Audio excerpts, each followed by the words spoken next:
Coloca aí. Vamos começar do começo, meu querido Matheus. Coloca. Não. Calma, meu querido, calma.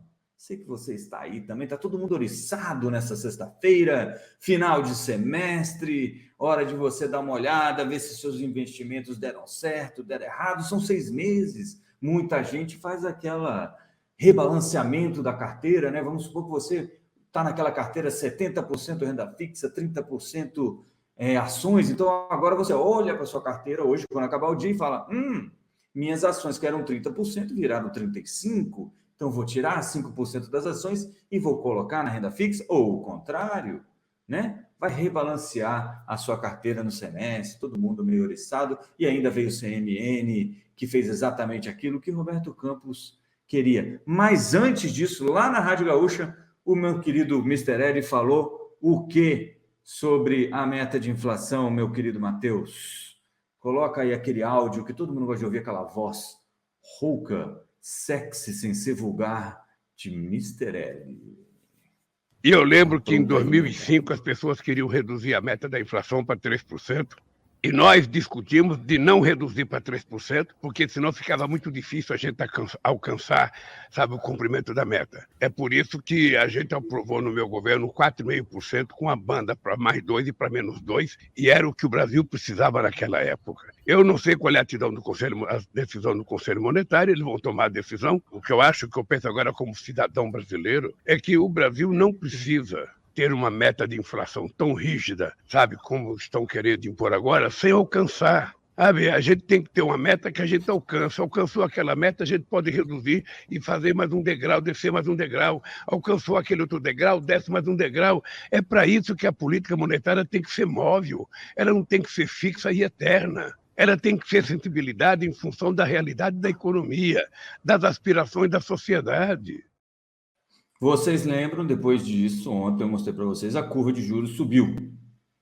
Abriu, né? As taxas subiram em todos os vértices, né? Em todos os vencimentos, os juros ficaram mais caros durante o dia. Certo? Porque o que ele está falando? É aquela história, eu quero correr uma maratona, eu queria muito ser maratonista, né? Mas 40 quilômetros é muita coisa, gente. Vamos correr só 10, a minha maratona vai ter 10, tá bom? Eu vou ser um maratonista que corre 10 quilômetros, porque essa meta é muito difícil. Era basicamente isso que ele estava falando. E aí todo mundo entendeu, vai chegar na hora do CMN, e o que ele vai fazer? Vai mudar a meta. Em vez de 3%, vai ser 3,5%, 4%. Porque aí o Brasil pode crescer, segundo ele, a gente pode diminuir a taxa de juros, porque aí a gente já estaria na meta. Beleza? Então foi isso, mas ele falou mais um pouquinho. Coloca aí. E olha só, calma aí, só um pouquinho, Matheus. Ele ainda falou um negocinho aí no meio que ele fala: não, eu não sei qual é a decisão do CMN hoje, eles vão lá decidir. Mentira! Mentira! São 2 votos do governo contra Roberto Campos Neto, que pode ir ou não a favor do governo, mas não interessa, porque quem decide é o governo. Que mais que ele falou aí? Tinha uma outra falinha dele que a gente tinha separado, meu querido Matheus. Onde está?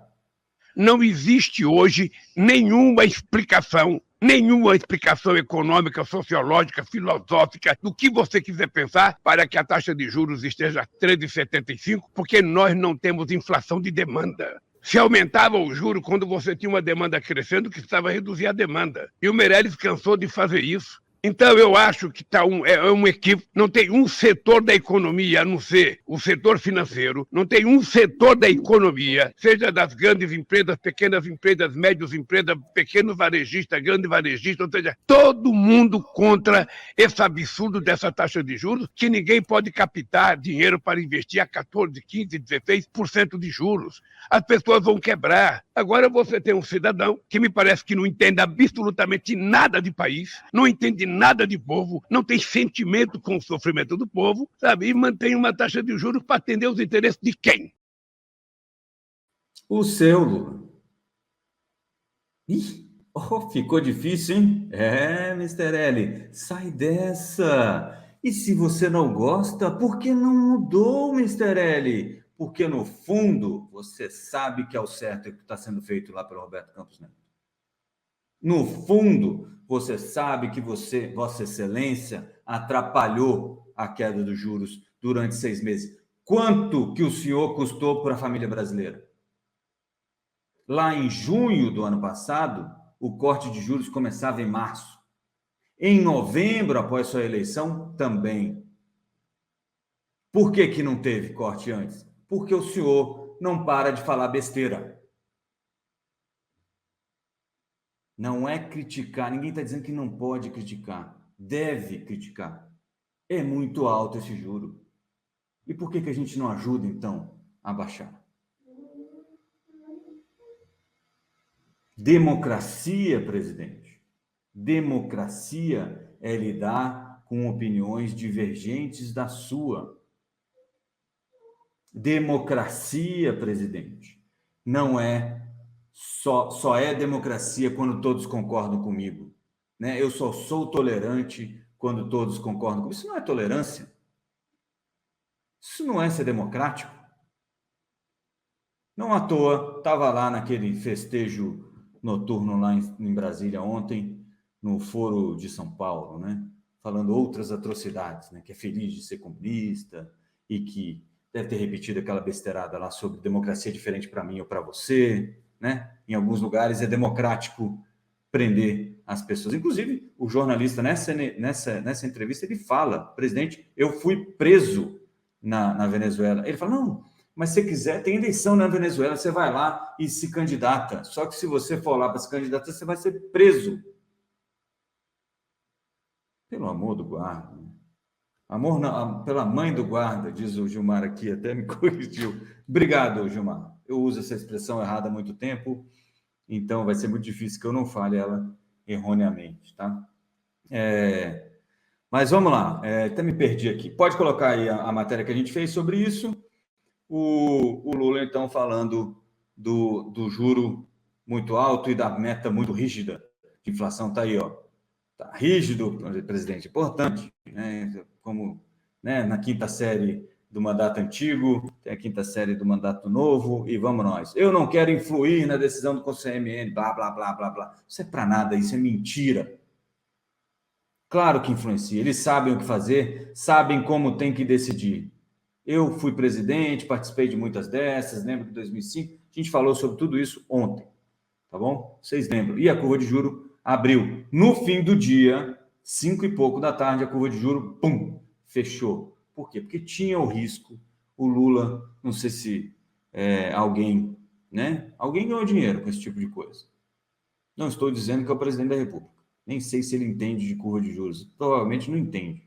Mas alguém ganhou dinheiro com esse negócio. No fim do dia, a curva fechou de novo. Pode colocar outra matéria aí, Matheus? E aí, no fim do dia, apareceu este rapaz aí, Haddad, com uma cara meio de cansado, parecia que tinha apanhado a tarde inteira e saiu do CMN ou do CMN, como o pessoal gosta de chamar lá em Brasília, e disse, olha, anunciei ao CMN uma mudança do regime em relação ao ano calendário. Adotaremos meta contínua a partir de 2025. Não explicou direito o que é a meta contínua, né? Se vai ser no modelo norte-americano, que você fala, olha, a gente pretende chegar a 2%, que é a meta lá, em 2025. É isso que o Powell falou outro dia. A gente vai convergir para a meta, mas a gente não tem um tempo específico. A gente vai trabalhar isso tudo de forma a manter a economia razoavelmente aquecida, né? O tal do soft landing, e com o desemprego ainda baixo, certo? Então é isso, essa é a ideia, é uma ótima ideia. O Banco Central tem um estudo desde 2017 que mostra que isso estaria em linha com as políticas monetárias mais modernas adotadas no mundo neste momento, tá bom? O Lula, que não gosta da meta, que acha a meta muito difícil, poderia ter mandado a Haddad e a Tebet mudarem a meta. É simples, eles conversaram antes, gente, ou vocês acham que não? E agora ficou, de qualquer maneira, foi uma ótima notícia para o mercado, ficou então a meta de 2026 em 3%, novamente, de 25 é 3%, de 2024 também, então ficou em 3%, com 1,5 ponto para cima ou para baixo. Ela pode ficar até 4,5% ou 1,5% ao ano, né? Ao ano não, ou em um ano, né? Em 12 meses. Essa é a ideia. Mas ninguém conseguiu explicar ontem na coletiva como é que então você vai medir o trabalho do Banco Central. Porque na lei de autonomia do Banco Central, você diz que se ele não atender, né, não conseguir alcançar o objetivo da meta de inflação, ele também então tem que mandar uma carta ao Congresso, à Presidência da República, ao CMN, explicando por que ele não alcançou a meta. E agora, que ele não tem um prazo para alcançar a meta, como é que fica isso? Isso ninguém explicou ainda, mas eu vou contar para... E o voto, que sai normalmente no fim do dia, não saiu até agora, tá? Não sei se saiu nesses últimos 30 minutos que eu estou aqui com vocês, mas pelo jeito ainda não saíram os votos do CMN, tá? Para saber exatamente o que o governo está pensando, como vai ser esse decreto que altera, então. O que mudou, né? Antes você tinha que chegar a uma meta de inflação específica no final do ano calendário. Então, 3,5%, 3,25 para 2023. Então, você tem que chegar a 3,25 em dezembro de 2023. Quando 2023 acabar, a meta teria que estar em 3,25, se você estivesse mirando o centro, né? Ou até 4,75, ou 1,5 a menos de 3,25, essa seria a meta. E aí você tem como medir. A meta contínua, aí o Haddad falou em 24 meses. Não dá para saber muito bem do que ele está falando.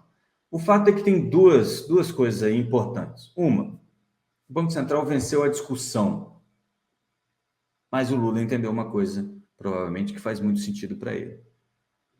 Essa meta contínua de inflação contínua começa a valer em 2025, já quando o Banco Central não é mais este Banco Central.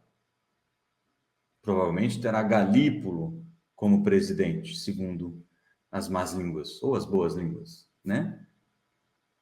E aí você tem uma meta contínua, que você pode dizer que não, eu estou buscando isso tudo, mas para daqui a 24 meses.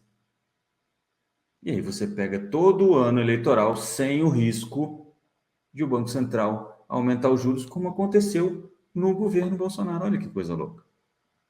Um Banco Central autônomo, mas alinhado com você no pensamento econômico, porque você acabou indicando essa pessoa, né?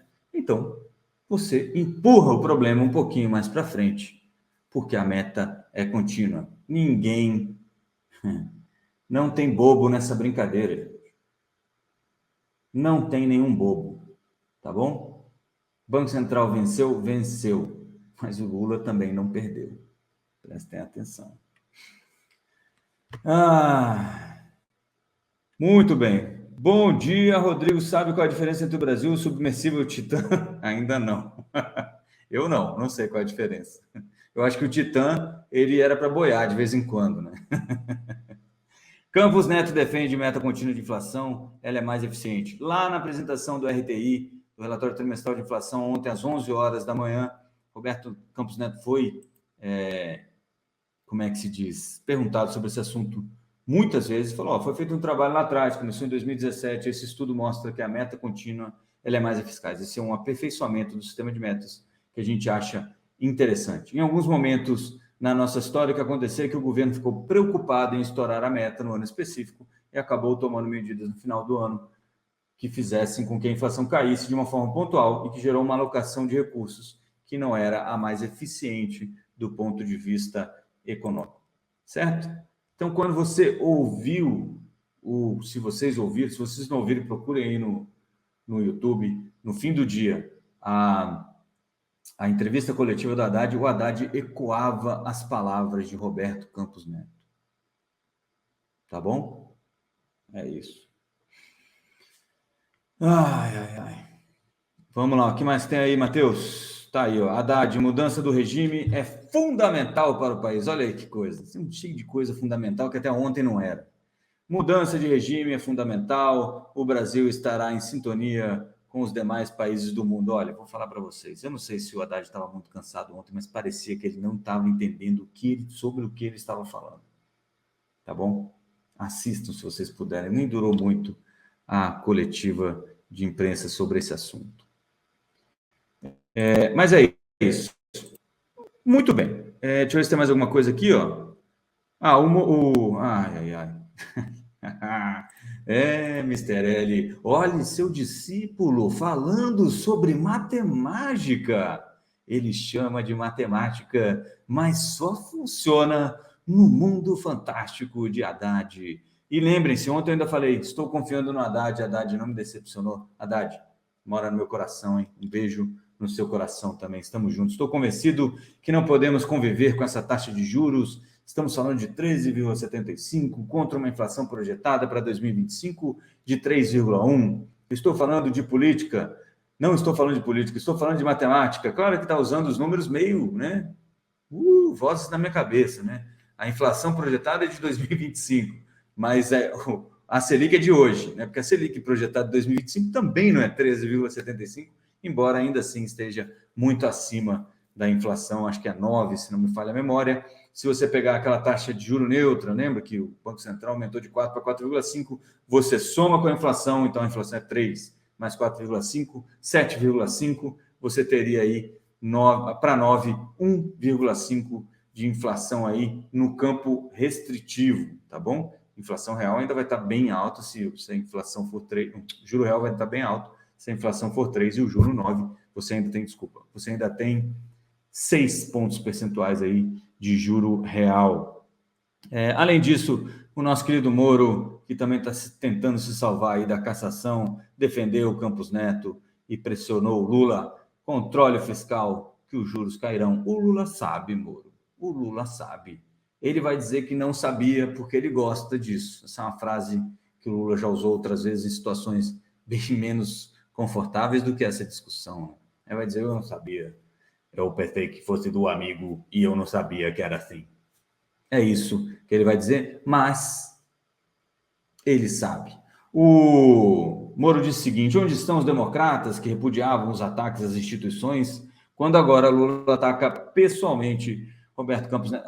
Moro, você não entendeu, é relativo. Seu entendimento de democracia é diferente do entendimento de democracia desses democratas aí. Onde estão quando aliados do presidente sugerem impeachment ou uso indevido do TCU contra o Campos Neto? Controle fiscal, Lula, que os juros cairão. Parabéns para você, meu querido Moro. Espero que a Conge esteja bem também de vida com você. Esse tal de Reinaldo é um grande oportunista, ele muda de opinião de acordo com seus interesses. Nem vou falar sobre essa pessoa. Eu acho até que deve entender de STF, porque eu não entendo, então quando eu ouço ele falar, acho ele super inteligente. Agora eu falo de economia, amigo, pelo amor do guarda, dá vontade de passar mal, basicamente.